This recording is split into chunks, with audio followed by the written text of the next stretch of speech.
नमस्कार, मैं हूं स्वाति। बैद्यनाथ स्वास्थ्य सुरक्षा में आपका स्वागत है। दोस्तों, आपके पत्र हमें लगातार मिलते रहते हैं, जिसके द्वारा हमें पता चलता रहता है कि आप हमारा कार्यक्रम देखते हैं और पसंद भी करते हैं। उसके लिए ढेर सारा धन्यवाद। वर्तमान काल की स्थिति बहुत ही विचित्र और शोचनीय होती जा रही है। हर व्यक्ति कामना तो करता है सुख की, परंतु जो सुख का रियल बेस होता है यानी हमारी हेल्थ, उसकी तरफ हम ध्यान ही नहीं देते। ध्यान जाता है तो तब जब हमारी तबीयत खराब होती है। अगर हम शुरू से ही अपनी सेहत का ध्यान रखें तो कई बीमारियों से बच सकते हैं। इसी बात का ध्यान रखते हुए आज हम बात करेंगे साइनस की, और हमारे साथ है doctor Anu Mishra. Welcome to our studio. Doctor साहब, जैसा मैंने कहा, आज हम बात करेंगे साइनस के बारे में।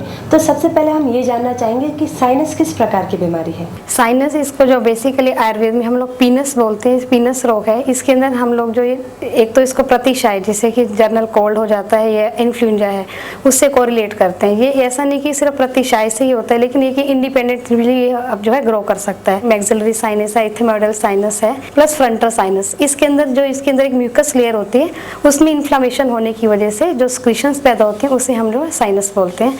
और इन्फ्लामेशन जो साइनस में हो जाती है उसका हम साइनोसाइटिस रोग जो हम आप आज जिस पर डिस्कस करेंगे उसके बारे में इसको बता रहे हैं, साइनोसाइटिस। आपने इतने सारे साइनसेस के नाम लिए, तो ये अलग अलग प्रकार के साइनसेस है। जो मैक्सिलरी साइनस है बेसिकली हमारे चीक्स वाला जो पोर्शन होता है वो हमारे वहाँ होता है। फ्रंटल साइनसेस हमारे जो फोरहेड है वहाँ पे रहते हैं, और जो एथियोमोइडल साइनसेस हैं वो हमारे पैरानेजल रीजन के अंदर होते हैं। तो ये बेसिकली 3 तरह के साइनसेस हैं जिसमें इन्फेक्शन हो सकती है। तो डॉक्टर साहब, ये बीमारी होने का कारण क्या है? साइनस की कई वजह, एक तो ये कि इंडिपेंडेंटली जैसे लो इम्यून जिन लोगों का होता है वो जल्दी इन्फेक्शन कैच कर लेते हैं, उस वजह से होता है, जिसे हम बोलते हैं प्रतिरोधक क्षमता जिन लोगों में कम होती है।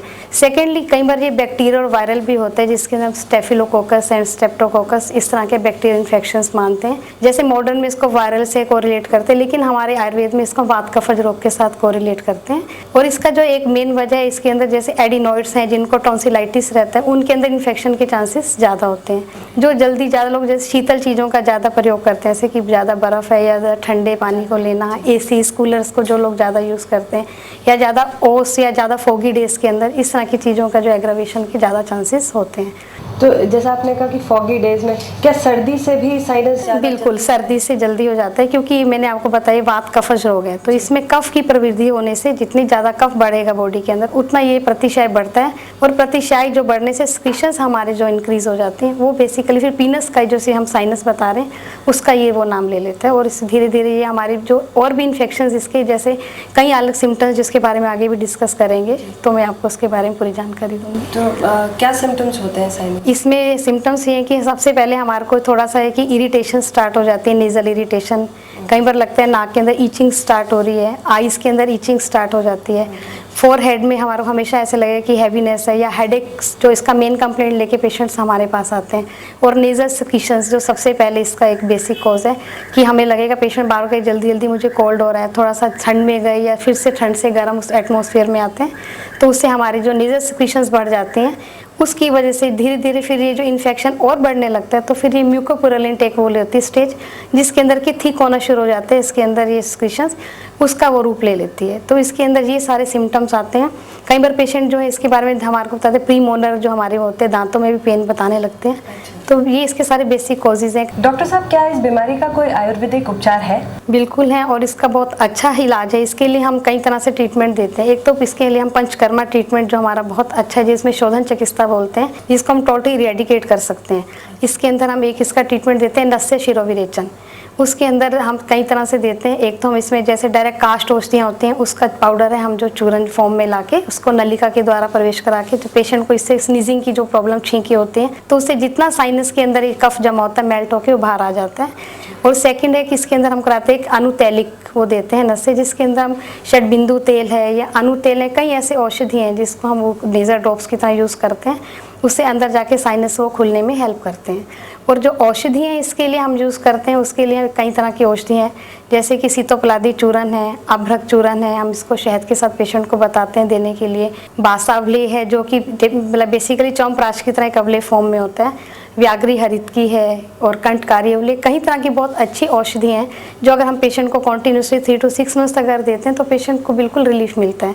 एक इसके लिए हम वार्षवेद भी कराते हैं, जिसमें हम मतलब भाप देने वाली जो क्रिया बोलते हैं स्टीम इनहेलेशन, उससे पेशेंट को बहुत ही मतलब इसमें अच्छे रिजल्ट्स मिलते हैं। वो मेडिकेटेड हम जो कोई भी मेडिसिन हम तैयार करते हैं इसके लिए देवदाली नस्से देते हैं तो स्टीम दिलवाते हैं। तो पंचकर्मा प्लस औषधि जो हम इसमें देते हैं दोनों मिलके बहुत अच्छा इसका एक रिजल्ट है। डॉक्टर मिश्रा, आपने कहा कि पंचकर्म ट्रीटमेंट होता है, तो क्या वो किसी खास आयुर्वेदिक सेंटर पे ही हो सकता है या कोई भी आयुर्वेदिक डॉक्टर ये सजेस्ट कर सकता है और आपके लिए कर सकता है? ऐसा नहीं कि सिर्फ किसी पंचकर्म के लिए आपको आयुर्वेदिक सेंटर के पास जाने या उसके किसी डॉक्टर पास जाने। डॉक्टर एक बार अगर आपको गाइड कर देगा तो आप ये घर में भी इसको इजीली कर सकते हैं। ये मेथड जो है पेशेंट को क्योंकि समझा दी जाता है कि कैसे कैसे औषधि में इसमें कैसे आपको स्टीम लेना है, कितनी देर के बाद आपको फिर ड्रॉप्स अपने उसमें यूज़ करने हैं, उसके कितनी देर तक आपको लेटे रहना है और उसके साथ साथ क्या आहार विहार है जो इस पंचकर्मा के साथ हम बहुत ज़्यादा इस पर ध्यान देते हैं। वो है कि इसमें आपको ठंडी चीज़ें, शीतल जो पेय हमारे जो होते हैं जैसे कि कोल्ड ड्रिंक्स हैं, आइसक्रीम्स हैं या और भी हम लोग पेशेंट को इसमें कहते हैं नहीं लेने, प्लस जो ठंडी चीज़ें जिनका सेवन कम से कम आपको करना है पंचकर्मा के साथ। डॉक्टर साहब, जो लोग साइनस से ग्रस्त हैं उन्हें किन प्रकार की सावधानियां बरतनी चाहिए? क्योंकि साइनस एक जो वात कफ जो है रोग है, इसलिए इसमें हम वही चीज़ें पेशेंट को बताएंगे जो कि वात और कफ वर्धक चीज़ों का इसमें सेवन कम से कम किया जाए।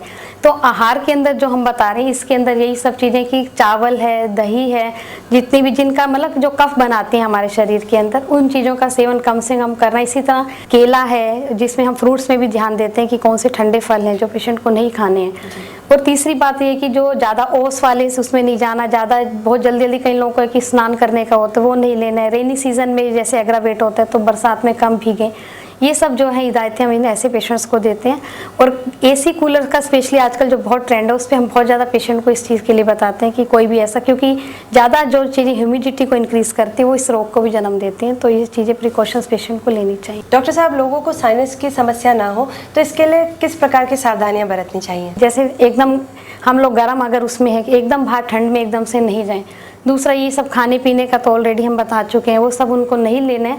जो प्रतिरोधक क्षमता जैसे इंक्रीज करने वाले उन सब चीज़ों का पदार्थों का सेवन करें जिससे कि हमारी जितनी इम्यूनिटी पावर इंक्रीज होगी उस तरह से हम ये वायरल बैक्टीरियल इन्फेक्शन कम से कम कैच करेंगे। और इसके अलावा जो ज़्यादा लोग जैसे स्विमिंग करते हैं या ज़्यादा जिनको एक्सरसाइजेस करने की भी आदत है उनको कम से कम इस चीज़ पर ध्यान देना है कि अगर उसके बाद ज़्यादा स्वेट करें, स्वेटिंग के बाद एकदम से किसी तरह से कोई उनको ये कि स्नान नहीं लेना है या किसी तरह जाके एकदम ठंडा पानी नहीं लेना है। जल्दी उठने से पहले भी ये थोड़ी देर एक बार जब पानी कई लोगों को लेने की आदत है वो एकदम से ठंडा पानी उसका वो ग्रहण नहीं करेंगे। और सेकेंडली जो सर्दी में जिन लोगों को जल्दी जल्दी जुकाम होने की है उनको गर्म पानी से नहा के एकदम फिर कोई भी ठंडी चीज़ों का सेवन नहीं करना है। डॉक्टर साहब, लोग कहते हैं कि साइनस का जो इलाज है वो सिर्फ होम्योपैथी या आयुर्वेद में है, एलोपैथी से साइनस क्योर नहीं हो सकता, तो क्या ये बात सही है? ये इसलिए सही है क्योंकि इसके अंदर जो हम प्रॉपर ट्रीटमेंट देते हैं डेट इज इरेडिकेशन ट्रीटमेंट, जिसमें कि जड़ से ख़त्म करना बोलते हैं। और जो हम लोग एलोपैथिक में एंटी एलर्जिक औषधियाँ जो पेशेंट को दी जाती हैं वो सब जो है सुप्रेस कर देती हैं।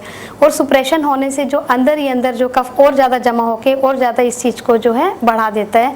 तो जब वो उसका इफेक्ट ख़त्म हो जाता है फिर से इसके जो बढ़ने के चांसेस हो जाते हैं पेशेंट में और ज़्यादा जो लक्षण लेके पैदा होता है, जो एग्रावेशन है और ज़्यादा हो जाता है। तो इसलिए इसका जो है इसका परमानेंट ट्रीटमेंट एलोपैथिक में नहीं, इसलिए पेशेंट सर्जरी भी कराने के बाद बार बार यही कंप्लेंट लेके आते हैं क्योंकि सर्जरी के बाद भी इसके कोई परमानेंट क्योर आयुर्वेद के अलावा इसके एलोपैथिक में नहीं है। थैंक यू डॉक्टर साहब, आप हमारे स्टूडियो में आए और आपने हमें साइनस के बारे में इतनी महत्वपूर्ण जानकारी दी, किंतु समय के अभाव के कारण हम इस चर्चा को यहीं रोकेंगे।